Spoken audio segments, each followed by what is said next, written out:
आज के इस विश्लेषण में हम इतिहास के एक ऐसे किस्से में गोता लगाने वाले हैं जो हमें एम्पैथी यानी सहानुभूति और रैडिकल पर्सनल अकाउंटेबिलिटी का एक बहुत ही पावरफुल पार्ट पढ़ाता है। ये कहानी एक ऐसी बेबस माँ की है जो अपने बच्चों का पेट भरने के लिए समझ लीजिए दुनिया से अकेले ही लड़ रही थी। तो चलिए बिना किसी देरी के सीधे इस कहानी में चलते हैं। जरा इस माँ के इन शब्दों को ध्यान से सुनिए। मैं उन्हें भ्रम में रखती हूँ कि पतीली में खाना पक रहा है, ताकि इंतजार करते करते उनकी आंखें थककर बंद हो जाएं। एक लाचार माँ अपने रोते हुए भूखे बच्चों को सुलाने के लिए आग पर एक पतीली में पत्थर उबाल रही है। सोचिए, ये दृश्य कितना हार्ट ब्रेकिंग है। आखिर ऐसी नौबत आई कैसे, और इस माँ को अपने ही बच्चों के साथ ये छलावा क्यों करना पड़ा? इस पूरे वाकये को समझने के लिए हमें थोड़ा पीछे जाना होगा। ये किस्सा जुड़ा है इस्लामिक इतिहास के दूसरे खलीफा उमर बिन अल खत्ताब और उनके सेवक असलम से। पता है, खलीफा उमर का शासन करने का तरीका बड़ा ही अलग था। वो अक्सर रात के अंधेरे में भेस बदलकर निकलते थे। उनका मकसद था आम जनता की असली हालत को ग्राउंड लेवल पर आकर देखना, जहां कोई उन्हें पहचान ना सके। तो ये मदीना के हर्रा इलाके की बात है। एक ऐसी सर्द और काली रात जहां ठंड ऐसी थी कि लिटरली हड्डियां तक कांप जाएं, गलियां बिल्कुल सुनसान थीं। और ऐसी कड़क कड़ाती ठंड में खलीफा उमर और उनके सेवक चुपचाप अपनी पेट्रोलिंग कर रहे थे, ताकि ये सुनिश्चित कर सकें कि उनके लोग ठीक हैं या नहीं। गश्त लगाते हुए अचानक उन्हें दूर से एक आग जलती हुई दिखाई दी। उमर और असलम तुरंत समझ गए कि इस जमा देने वाली ठंड में जरूर कोई बाहर फंसा हुआ है। वो बिना वक्त गवाए उस आग की तरफ बढ़े और वहां उन्होंने देखा कि कुछ यात्री एक छोटे से कैंप में रुके हुए हैं। जैसे ही वो उस कैंप के थोड़ा और करीब पहुंचे, उन्हें बच्चों के जोर जोर से रोने और बिलखने की आवाजें आने लगीं। ये आवाजें ऐसी थीं जो किसी को भी बेचैन कर दीं।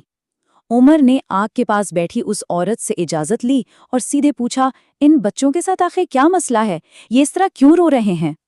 उस औरत का जो जवाब था ना, उसने उन्हें अंदर तक झकझोर कर रख दिया। उसने कहा, ये भूखे हैं और मेरे पास इन्हें खिलाने के लिए कुछ भी नहीं है। मैंने इस बर्तन में सिर्फ पानी और कुछ छोटे पत्थर रखे हैं ताकि इन्हें लगे कि खाना आ रहा है। जरा उस तस्वीर की कल्पना कीजिए, खाली बर्तन में उबलते पत्थर, बस बच्चों को एक झूठी उम्मीद दिलाने के लिए। यही इस कहानी का सबसे दर्दनाक सच था। लेकिन बात यहाँ खत्म नहीं होती। उस औरत ने आगे जो कहा, उसने तो जैसे वक्त ही रोक दिया। उसने बेहद लाचारी में कहा, खुदा हमारे और उमर के बीच फैसला करेगा। वो हमारा शासक है, फिर हमारी इस हालत से अनजान कैसे है? ये दृश्य सच में हैरान करने वाला है। एक भूखी औरत बिना ये जाने कि वो किससे बात कर रही है, पूरे राज्य के सबसे शक्तिशाली नेता के ठीक सामने खड़ी होकर उसी की सीधी आलोचना कर रही थी। ये शब्द सुनते ही उमर को जैसे एक झटका लगा। उन्हें अपनी इस बड़ी चूक का भयंकर एहसास हुआ। उन्हें लगा कि एक नेता और शासक के रूप में ये उनकी सबसे बड़ी नाकामी है। वो वहां एक पल भी रुके नहीं, बल्कि तुरंत ठीक मदीना के बैतुल माल यानी राज्य के खजाने वाले गोदाम की तरफ पूरी तेजी से दौड़े। उनका एक ही मकसद था, बस किसी भी तरह इस परिवार की भूख को मिटाना। यहाँ जरा इन दोनों चीजों को कंपेयर करके देखिए। एक तरफ उस माँ का वो खाली बर्तन जिसमें बच्चों को बहलाने के लिए सिर्फ पानी और पत्थर थे, एक पूरा भ्रम। और दूसरी तरफ राज्य का गोदाम, जहां से उमर ने थैली में आटा, खजूर, मीट और बाकी जरूरी राशन भरा। ये वो ठोस हकीकत थी जो आखिर उस भ्रम को तोड़ने वाली थी। अब यहाँ पर हमारे सामने एक बहुत बड़ा सवाल आता है। राशन से भरी वो बोरी बेहद भारी थी। उमर के सेवक असलम ने कहा कि वो इस भारी बोरी को उठा लेगा। तो आपको क्या लगता है, उस समय के सबसे ताकतवर शासक ने क्या किया होगा?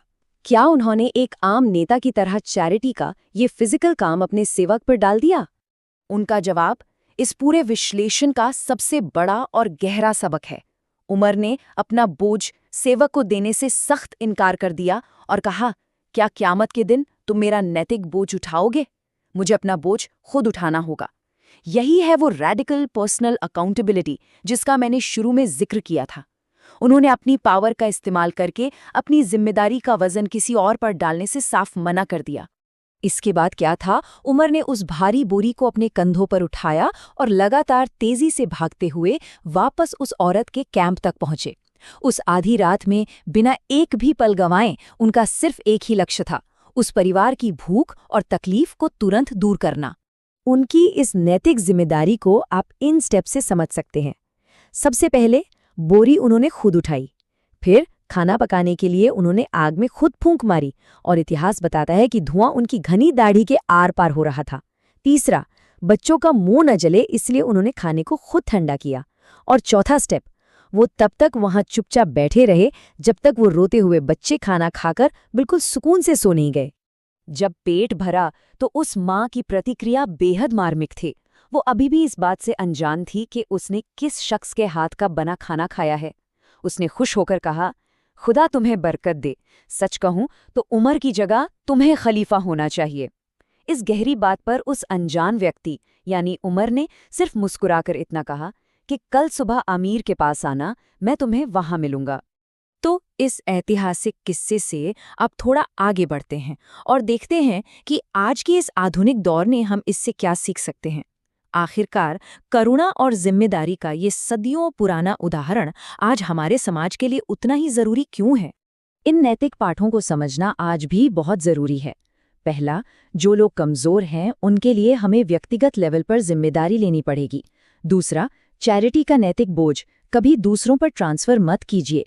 तीसरा, हमारा काम सिर्फ खाना देना नहीं, लोगों का आत्मसम्मान और उनकी डिग्निटी वापस लौटाना है। और आखिरी पॉइंट सबसे अहम है, पता है, ठीक वैसे ही भूख आज भी मौजूद है। गाजा से लेकर युगांडा तक दुनिया के कई क्राइसिस जोन्स में माएं आज भी अपने बच्चों की भूख मिटाने के लिए ऐसे ही खाली बर्तन उबालने पर मजबूर हैं। और अब इस पूरे विश्लेषण को हम एक आखिरी सोचने पर मजबूर कर देने वाले सवाल के साथ खत्म करेंगे।